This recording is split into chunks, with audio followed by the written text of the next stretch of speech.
بسم اللہ الرحمن الرحیم۔ ایک شخص جو آنکھوں اس کی کسی وجہ سے نابینا ہو گئی تھیں، اس کی آنکھوں میں پرابلم ہو گئی تھی، اور ماہ محرم ہی تھا اور لوگوں نے سبیل لگاتے ہیں، نیاز دیتے ہیں۔ اس نے کہا مجھے بھی لے جاؤ، شاید میں بھی کچھ جو ہے وہ کسی کو پانی پلا دوں گا، کسی کو چائے پلا دوں گا کسی طریقے سے۔ یہ وہاں تھا اور وہاں پر ایک عالم دین مجلس پڑھ رہے تھے، کان میں اس کے مصائب پہنچے۔ حضرت زینب سلام اللہ علیہا کا تذکرہ ہوا۔ اس نے اپنے آپ کو حضرت زینب سے متصل کیا، بی بی سے توسل کیا کہ بی بی میری آنکھیں نہیں ہیں اور لطف کریں میرے اوپر، کرم کریں۔ اور اسی وقت اس کے اوپر بی بی نے کرم کیا اور ان کو جو ہے وہ خداوند متعال نے آنکھوں میں بینائی دے دی، روشنی دے دی۔ پھر ایک جگہ کہیں حادثہ ہوا اور وہ جل گیا اس کا بدن، لیکن جب ڈاکٹر کے پاس گیا تو دیکھا اس کی آنکھیں سالم ہیں۔ کہا کہ میں تعجب کرتا ہوں کہ کس طرح تمہارا بدن میں تو جل گیا، تمہاری آنکھیں بچ گئیں۔ کہا ہاں، مجھے یہ آنکھیں حضرت زینب سلام اللہ علیہا کی توسط سے ملی تھی، یہ کیسے جا سکتی تھی؟ عزیزان محترم، ہمیں بھی اسی بینائی کی ضرورت ہے، ہمیں بھی اسی بصیرت کی ضرورت ہے، ہمیں بھی اسی طرح اس دنیا کو، اس حق اور باطل کے معرکے کو دیکھنے کی ضرورت ہے۔ لیکن یقیناً ہمیں بی بی زینب کے بارگاہ میں آنا پڑے گا۔ ایک عالم دین کی امام زمانہ اجل اللہ تعالیٰ فروجہ شریف سے ملاقات ہوئی اور ان بزرگوار نے امام سے پوچھا کہ کربلا میں آپ کے اوپر کون سی سب سے بڑی سختی تھی؟ کہا کہ کیا حضرت عباس علیہ السلام کا غم آپ کے لیے سخت تھا؟ کہا نہیں، حضرت عباس بھی اگر ہوتے تو وہ بھی اس غم پہ گریا کرتے۔ کہا تو پھر آپ کے لیے حضرت علی اکبر علیہ السلام کا غم سخت تھا؟ کہا نہیں، اگر وہ بھی ہوتے وہ بھی اس پہ گریا کرتے۔ تو کہا اس کا مطلب پھر آپ کے لیے آپ کے جد امام حسین علیہ السلام کی قربانی، ان کی مصیبت، ان کی مشکلات سب سے سخت تھی؟ کہا نہیں، میرے جد بھی ہوتے تو بھی گریا کرتے۔ یہ کہنا تھا کہ امام کی حالت مغموم ہو گئی۔ کہا تو پھر؟ کہا ہماری جد، ہماری پھوپھی حضرت زینب سلام اللہ علیہا کا غم۔ یقیناً یہ غم آسان نہیں ہے، یہ وہ غم ہے کہ جس کے لیے امام سجاد سے بھی جب پوچھا گیا تو وہ بھی یہ کہتے ہیں ہائے شام، ہائے شام، ہائے شام۔ یعنی شام میں ایسی مصیبت، ایسی سختیاں یقیناً سخت ہے کہ جو ہے وہ اہل و عیال ہوں، اہل حرم ساتھ ہوں اور ہاتھوں میں رسیاں ہوں اور جو ہے وہ غیروں کا مجمع ہو اور کس حالت کے اندر بازار ہو اور وہاں پر انسان کھڑا ہوا ہو۔ ہاں عزیزان محترم، حضرت زینب نے اپنی زندگی میں بہت مصائب دیکھے۔ مصائب وہ اپنی بچپن سے دیکھتی آ رہی ہیں، جب وہ چھوٹی ہیں، مدینہ ہے، انہوں نے جلتا ہوا دروازہ دیکھا، اپنی ماں کو در و دیوار کے درمیان میں دیکھا، اور جب تک ان کی والدہ زندہ رہیں دیکھتی رہیں کہ ماں کس طرح دیواروں کے سہاروں سے چلتی ہوں گی، ہاتھ پسلیوں پہ رکھتی ہوں گی، کس طرح ان تکلیفوں میں اپنی ماں کو دیکھا ہوگا۔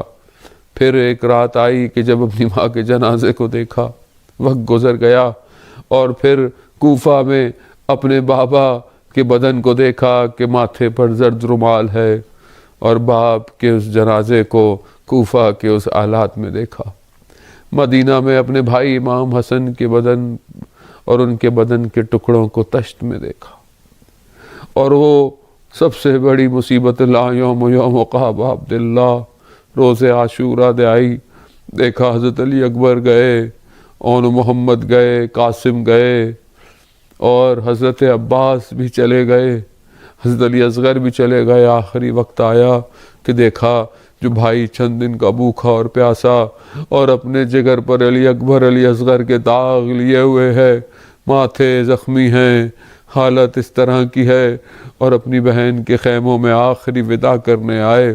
بہن نے وہ کرتا دیا جو ماں کی نشانی تھی، جو ماں نے کہا تھا، کرتا دیا، اور پر نہ جانے کیا گفتگو ہوئی۔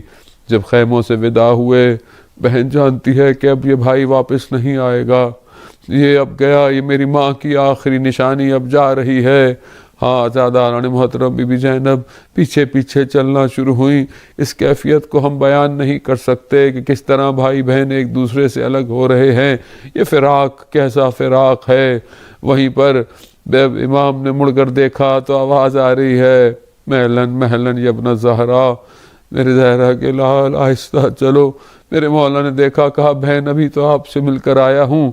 کہا مجھے ماں کی ایک وصیت یاد آ گئی۔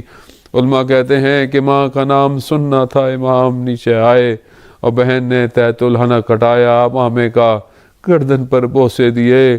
ہاں یہ بہن جو خود اتنی مصیبتوں کو دیکھ رہی ہے، چند قدموں کے فاصلے سے روز عاشور عصر عاشور کا وقت ہے۔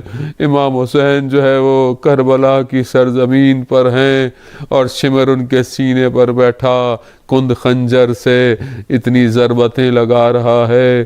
بس یہی دیکھنا تھا کہ بی بی نے ایک گریا، ایک فغاں دیکھا، لیکن تھوڑی دیر میں دیکھا کہ شمر کے ہاتھ میں امام حسین کا سر ہے اور بی بی اسی حالت کے اندر جو ہے وہ اس طرف دوڑتی ہیں۔ ہاں زاداران محترم 11 محرم کو جب بی بی نے بدن دیکھا کہ خاک میں غلطیتا ہے، خون جو ہے وہ وٹا ہوا ہے، سر بھی نہیں ہے، اپنے آپ کو سواری سے گرایا اور ان کٹی ہوئی رگوں پہ بوسے دیے کہ جہاں پر نہ رسول خدا نے دیے، نہ جد امانہ بابا حضرت علی نے دیے، نہ ماں حضرت زہرا نے دیے ہوں گے، ایسے بوسے دیے۔ بدن کی وہ حالت ہے کہ ایک بچی جو چھوٹی سی ہے وہ پوچھتی ہے کہ پھوپھی جان یہ کس کا بدن ہے؟ الا لعنت اللہ علی القوم الظالمین وسیعلم الذین ظلموا ای منقلب ینقلبون۔ پروردگار امام زمانہ کے ظہور میں تعجیل عطا فرما، ہمیں ان کے ناصروں، ان کے مددگاروں میں شمار فرما۔ جو پریشان حال ہیں پریشانیوں کو دور فرما۔ حاضرین جو دیکھ رہے ہیں سن رہے ہیں، پروردگار ان سب کی جائز خواہشات کو پورا فرما۔ جو بیمار ہیں بیماری کربلا کے صدقے میں انہیں شفائے کاملہ عطا فرما۔ جو پینڈیمک کی وجہ سے، وائرس کی وجہ سے مریض ہیں، جہاں بھی ہیں دنیا میں، کمیونٹی میں ہیں، ان سب کو شفائے کاملہ عاجلہ عطا فرما۔ جو دنیا سے چلے گئے ہیں خاص طور پہ کمیونٹی کے ممبر، پروردگار ان کی مغفرت فرما، ان کے قبر، ان کے عالم برزخ کے مراحل کو آسان فرما۔ ہم سب کو اور ان مرحومین کو قیامت میں بی بی زہرا کی شفاعت نصیب فرما۔ آپس میں کمیونٹی میں محبت اتفاق کی توفیق عطا فرما۔ جو لوگ دین کے لیے کام کر رہے ہیں اور ان کی توفیقات میں اضافہ فرما۔ جو بھی مشکلات ہیں کمیونٹی میں اس کو دور فرما۔